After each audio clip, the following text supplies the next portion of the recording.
Ce sont 10 équipes qui présenteront leurs projets aux membres du jury dont le thème porte sur la décontamination du lac Ossisco à Rouyn-Noranda. Et une équipe de la région composée de 4 étudiants de l'UQAT figure parmi les équipes participantes à la finale. Leur innovation n'implique nul autre que des cheveux. Un boudin de cheveux qu'on vient placer dans le lac Ossisco et ça capte les hydrocarbures des eaux de ruissellement. Donc les eaux de ruissellement, c'est toute l'eau qui tombe sur l'asphalte autour du lac et qui s'écoule dans le lac progressivement. Un concept qui permet de mieux contrôler la contamination de l'eau selon l'un des membres de l'équipe de l'UQAT, Arnaud Grimaud. Il faut savoir qu'aujourd'hui, il n'y a pas de traitement en fait. Donc à chaque pluie, les eaux pluviales deviennent une véritable autoroute à polluants.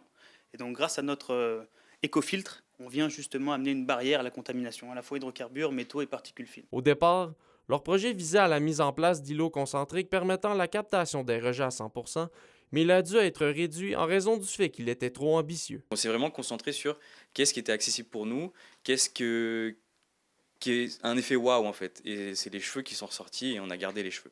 Il faut savoir qu'il y a quelques années à l'île Maurice, il y a eu un échouage de bateaux et tous les Mauriciens se sont associés ensemble pour faire justement des boudins de cheveux. C'était local, économique et disponible en grande quantité.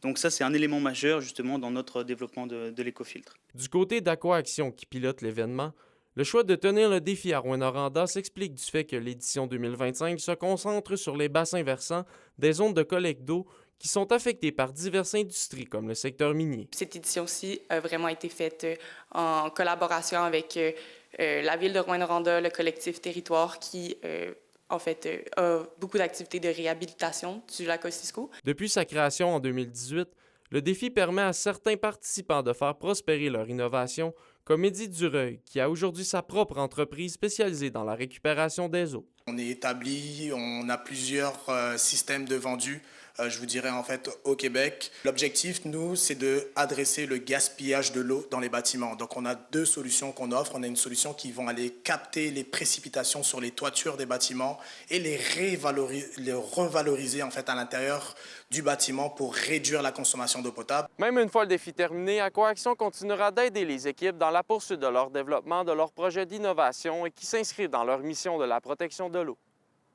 Olivier Morin, RNC Nouvelles, Rouyn-Noranda.